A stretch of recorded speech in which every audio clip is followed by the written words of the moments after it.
말씀 로마서 13장 8절에서 10절입니다. 로마서 13장 8절에서 10절 말씀 한 목소리로 읽겠습니다. 피차 사랑의 빛 외에는 아무에게든지 아무 빛도 지지 말라. 남을 사랑하는 자는 율법을 다 이루었느니라. 간음하지 말라, 살인하지 말라, 도둑질하지 말라, 탐내지 말라 하는 것과 그 외에 다른 계명이 있을지라도 내 이웃을 내 자신과 같이 사랑하라 하신 그 말씀 가운데 다 들었느니라.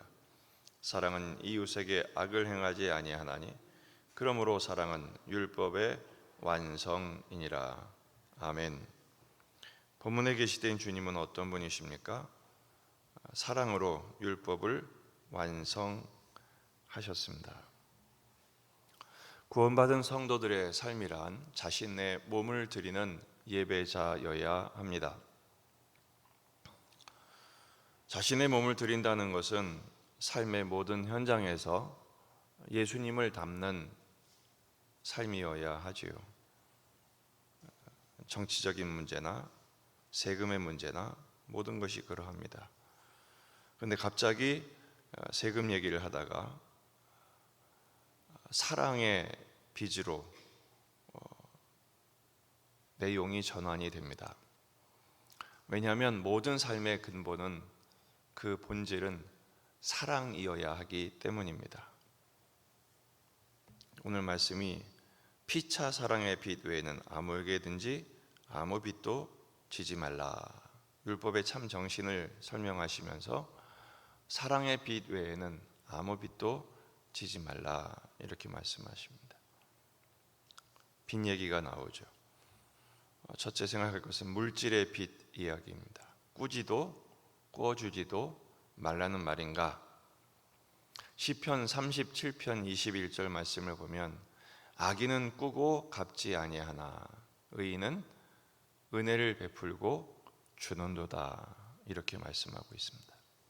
꾸었으면 빚진 채로 있지 말고 반드시 갚아야 한다라는 것입니다. 빚은 갚아야 합니다.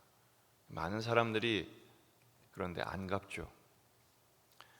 꿀 때 아예 갚을 생각을 안 하고 꿉니다. 그리고 받으면 입을 씻고 맙니다. 그래서 꾸어준 사람을 고통스럽게 합니다. 또 줄 각오가 없으면 꾸어주지도 말아야 합니다. 의인은 은혜를 베풀고 준다 그랬으니까 어려운 형편을 보면 아예 줄 생각으로 베풀 마음을 가져야 하지, 또 받을 생각을 하게 되면 또 그것이 평생의 상처가 되고 못 받게 되면 원수가 됩니다. 저는 목회자로서 우리 성도들에게 여러 번 강조한 바 있습니다. 교회 내에서는 금전 거래를 하지 마십시오. 그리고 사업적인 관계로도 거래하지 마십시오. 교회를 자신의 이익의 대상으로 여기면 신앙도 잃게 되고 사람도 잃게 되고 돈을 잃은 것은 물론이고 모든 것을 잃게 됩니다. 오랜 경험의 이야기입니다.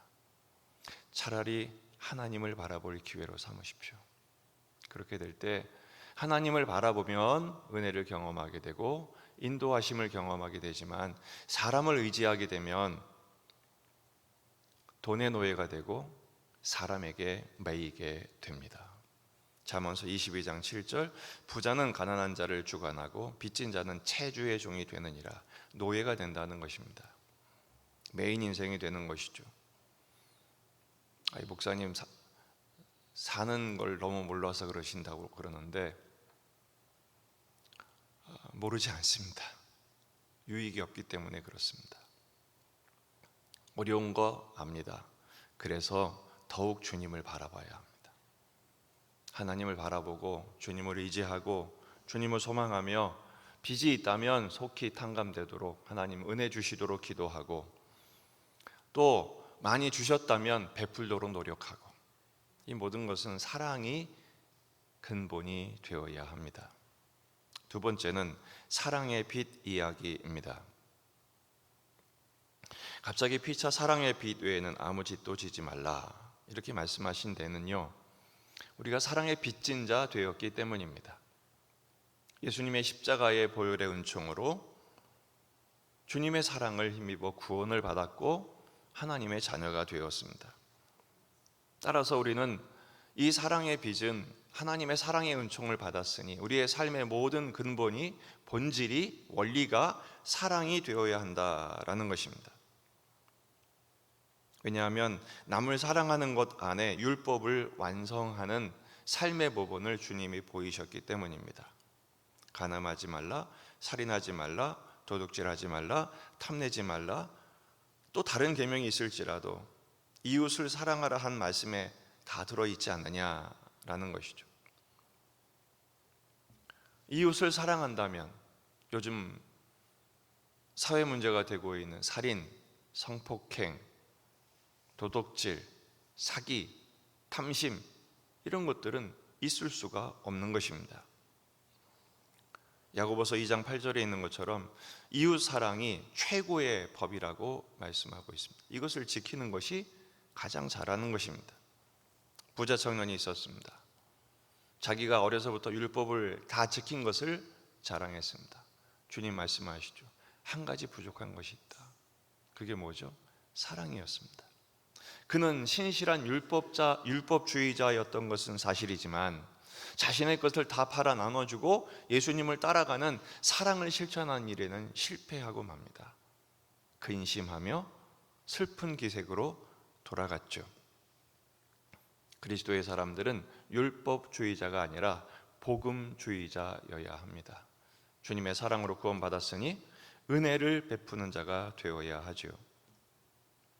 예수님이 보여주신 교훈은 하나님 사랑, 이웃 사랑입니다. 그것이 계명의 핵심이죠. 주님이 십자가에서 그 모든 율법을 완성하셨기 때문입니다.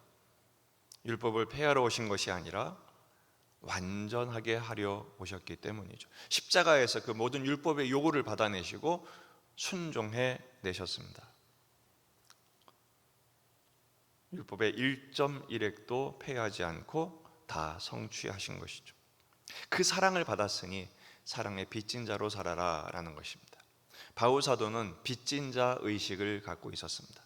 사랑의 채무 의식이죠. 왜냐하면 자신은 예수님의 비유처럼 10,000달란트를 탕감받았기 때문입니다. 헬라인이나 유대인이나 야만이나 모든 자에게 자기는 빚진 자다 이렇게 말하고 있죠. 그럼 10,000달란트 탕감받은 사람의 사명은 무엇입니까? 그 빚진 자 되었기 때문에 100데나리온 빚진 자를 같이 사랑해 주는 것입니다. 멱살을 잡는 것이 아니라 자신도 면해 주는 것이죠. 에베소서 5장 1절에서 2절. 그러므로 사랑을 받은 자녀같이 너희는 하나님을 본받는 자가 되고 그리스도께서 너희를 사랑하신 것 같이 너희도 사랑 가운데서 행하라. 왜냐하면 사랑은 율법의 완성이기 때문입니다. 율법주의자들은 공통적인 특징이 있습니다. 비난하고 지적하고 공격하고 헐뜯습니다. 율법의 빚만 쌓는 것이죠.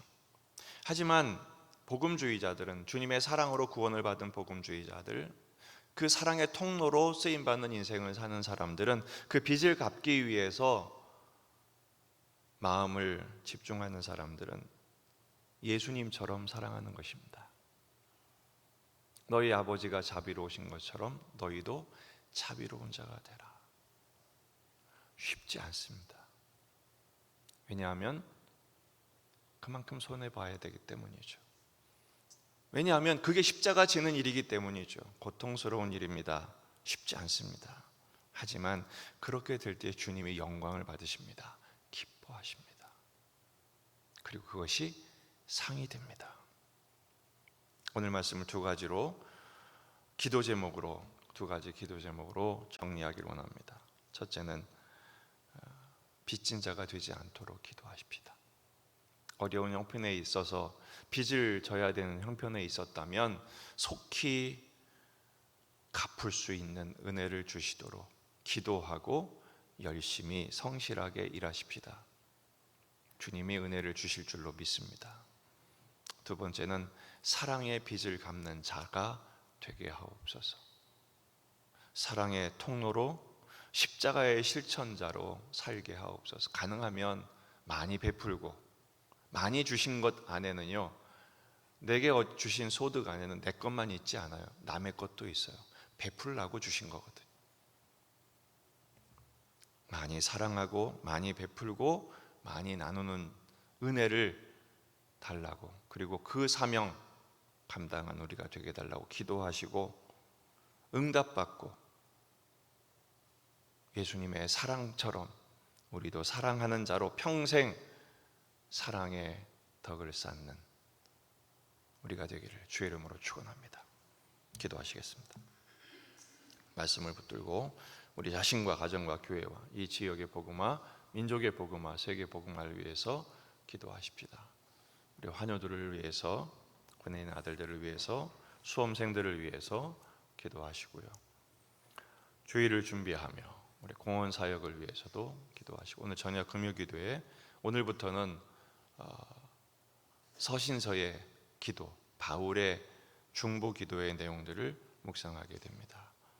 금요기도의 은혜가 또 크게 있도록 기도하십시다. 다 같이 기도하겠습니다.